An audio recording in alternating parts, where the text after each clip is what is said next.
Hi everyone, welcome to my channel. And last video में thank you for supporting me and for all your wishes and motivations. और आज की video में मैं बात करूँगी कि अब एसएससी 2025 का जो फीवर था मेरा वो तो उतर गया है, ठीक है। एंड आई नो पुरानी चीज़ों पे रोक करके कोई फ़ायदा नहीं है। अब हमें 2025 को भूल करके 2026 की तरफ मूव ऑन करना पड़ेगा। So in this video I will be sharing my detail comeback plan for 2026, ठीक है।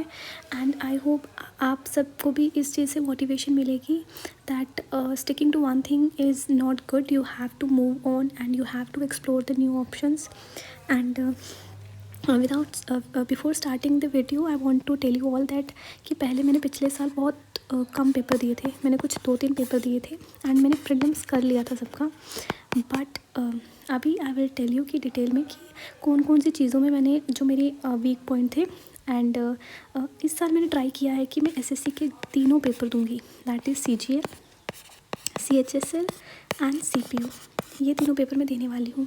एंड बैंक की बात करूँ तो बैंक के कुछ 5-6 पेपर होने वाले हैं, ठीक है, जिसमें IBPS आएगा हमारा, SBI आएगा, एक RBI का आता है, ठीक है, RBA सॉरी, ठीक है। तो I will give all this exams and मुझे इस साल जॉब लेनी है। एंड चलिए स्टार्ट करते हैं वीडियो। सो मैं आपको अपनी रियलिटी बताना चाहती हूँ विद नो फिल्टर्स। जैसे आप सबको पता था कि math was my weak subject, maths weak था, इसलिए पेपर जो है मैं पास नहीं कर पाई। एंड कहीं ना कहीं मुझे भी पता था कि I am under prepared for mains. जो CGL का मेंस था, ठीक है, CGL का जो मेंस था उसके लिए आई वॉज अंडर प्रिपेयर्ड, ठीक है। तो ये थोड़ा सा चीज़ थी दैट इसका रिज़ल्ट ये मिला मुझे कि I didn't clear the mains exam 2025, okay. So ये मेरी रियलिटी थी। तो यहाँ पे अगर मैं बात करूँ मैथ्स की तो it was my biggest weakness, ठीक है। मैथ की वजह से ही मेरा जो पेपर है आई थिंक नहीं क्लियर हो पाया, क्योंकि बहुत ज़्यादा होता है। जैसे कि आप सबको पता है कि अरिथमेटिक मैथ है, वहाँ पे एडवांस मैथ है। तो मेरा जीके में भी थोड़ा मैंने उसको ईजी ले लिया था कि नहीं ईजी हो गया, कर लूँगी। तो कहीं ना कहीं वो चीज़ें फ़र्क डालती हैं। सो मेन जो मेरी चीज़ रही है दैट इज़ मैथ्स, जो बिगेस्ट वीकनेस थी हमारी। रियलाइजेशन क्या हुई मुझे 2025 फेल करने के बाद कि सभी सब्जेक्ट मैटर करते हैं, ठीक है। जो भी ये 4 सब्जेक्ट हैं इन सबको आपको इक्वल टाइम देना है विद कंप्यूटर।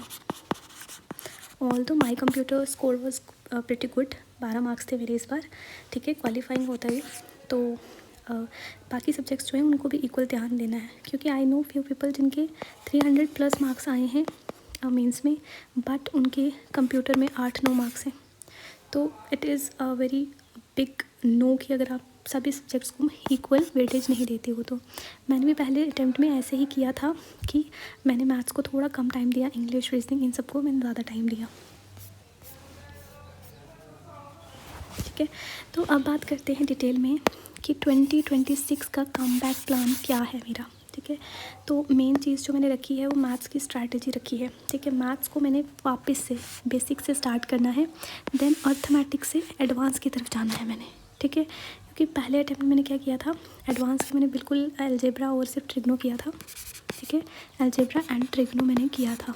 बट मैंने अर्थमेटिक के कुछ टॉपिक जैसे मुझे SI CI जो है उससे बहुत डर लगता है, तो मैंने छोड़ दिया था। तो इस बार मेरा ये प्लान रहेगा कि इससे बिल्कुल बेसिक से मैथ्स जो मैं करूँ, अभी जो भी 2-3 महीने हैं उनको मैं अच्छे से यूटिलाइज़ करूँ।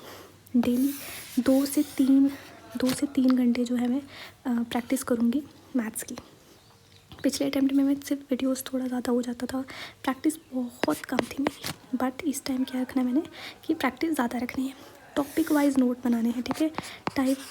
जैसे टाइप वाइज होते हैं ना, ये टाइप 1 के सारे क्वेश्चन हैं इस तरह के, ठीक है, ये टाइप 2 के हैं, इस तरह के मैंने क्या बनाने हैं, नोट्स बनाने हैं।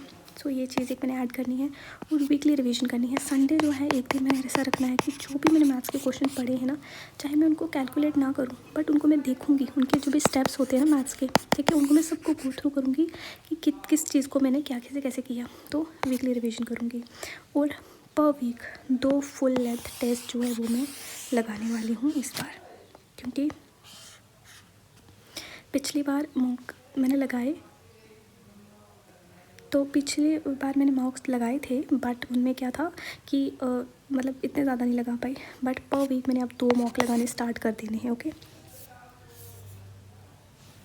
तो टारगेट क्या है हमारा, 20 प्लस प्रीलिम्स में मार्क्स लेने हैं एंड 25 प्लस मेंस में लेने हैं मार्क्स, ठीक है। अगर जैसे कि आपको पता है इसमें हमारे 2 नंबर का एक क्वेश्चन होता है, तो टोटल 40 मार्क्स प्लस मैंने टारगेट करने हैं, और ये जो होते हैं 3 मार्क्स का होता है एक क्वेश्चन। इसमें मुझे ट्राई करना है कि मेरे मार्क्स जो है 50-60 के आसपास आए मेरे, ठीक है। तो एक बिग माइंडसेट शिफ्ट जो करना है मैंने, दैट इज़ जो इस टाइम माइंडसेट जो ज़रूरी है हम सब के लिए प्रिपरेशन के लिए, वो ये है। फेलियर का मतलब ये नहीं होता है कि आपको बस फेल हो गए हो, इसका मतलब होता है फीडबैक। उस पर आपको क्या करना पड़ता है, वर्क करना पड़ता है, ठीक है। अगर आप फीडबैक के ऊपर वर्क नहीं कर रहे हो तो कहीं ना कहीं आप खुद उस चीज़ को क्या कर रहे हो, अपने ऊपर हावी कर रहे हो, ठीक है। कंसिस्टेंसी बहुत मैटर करती है CGL जैसे पेपर में। अगर आपने 2 दिन नहीं ना पढ़ा तो तीसरे दिन जब आप पढ़ोगे ना तो आपको कुछ भी नहीं आएगा, आप 0 पे आ जाओगे, ठीक है। तो मोटिवेशन को साइड रखो, इसका बहुत लो काम है। कंसिस्टेंसी और डिसिप्लिन सबसे ज़्यादा काम करती है, ठीक है। So no more avoiding of weak areas. जितने भी वीक एरियाज़ हैं उनको क्या करना है, हमने इन पे काम करना है हमें, ठीक है। Work upon these areas. And message to viewers, अगर आप फेल हुए हो तो यू आर नॉट अलोन, ठीक है। सबके साथ कभी ना कभी हम लाइफ में कोई पेपर होते हैं नहीं कर पाते हैं, ठीक है। अपनी आइडेंटिफाई करो वीकनेस। जैसे मैंने अपनी मैथ्स को आइडेंटिफाई किया ना कि मैथ्स मेरा वीक था, वैसे ही आपका कोई सब्जेक्ट होगा, क्या पता आपका इंग्लिश हो सकता है, क्या पता आपका GK हो सकता है। तो आपको वो फिगर आउट करना है और कमेंट करो मुझे अपना वीक सब्जेक्ट, ओके। इसको फिक्स करो, जो भी वीक सब्जेक्ट है आपका उसको फिक्स करो। Instead of ignoring that subject you have to fix that, ठीक है। वो ट्राई करो कि जितना मैक्सिमम आप आउटपुट डाल सकते हो किसी चीज़ में, उसमें डालो आप, ओके। सो 2025 जो था it was a lesson, and 2026 में हमें क्या लेना है, रिजल्ट लेना है, ठीक है। कोई भी पोस्ट मिले हमें, ठीक है, जिसके लिए हम एस्पायर कर रहे हैं वो पोस्ट हमें मिले, एंड हमें 2026 को अपना साल बनाना है। और नेक्स्ट ईयर, ठीक है, नेक्स्ट ईयर जब अप्रैल में रिज़ल्ट आए तो आपका नाम जो है वो लिस्ट में हो, ठीक है। हम लोगों को ये मैनिफेस्ट करना है, ठीक है। सुबह उठ के टू डू लिस्ट बनानी है, ठीक है, टू डू लिस्ट बनानी है, एंड उसके ऊपर हमने लिखना है कि yes I will clear CGL 2026, ठीक है। एंड डू सब्सक्राइब, ठीक है, सब्सक्राइब कर लो for my journey updates. I know बहुत सारे स्टूडेंट्स मेरे से रिलेट कर पा रहे होंगे इस time, and please subscribe the channel so that आपको सभी अपडेट्स जो है वो मिलती रहें, एंड जितनी भी स्ट्रैटेजी वीडियोस है वो भी आप सबको मिलती रहें, ओके। सो अब अभी ज़्यादा हमें रोना नहीं रोना है 2025 को लेकर के। अब 2026 के लिए हमें क्या करना है, काम करना है, okay. So thank you for watching this video, and next video में मैं आपको मिलूँगी, एंड डू कमेंट कर दो कि आपको नेक्स्ट किस चीज़ की वीडियो देखनी है, okay guys. Thank you for watching.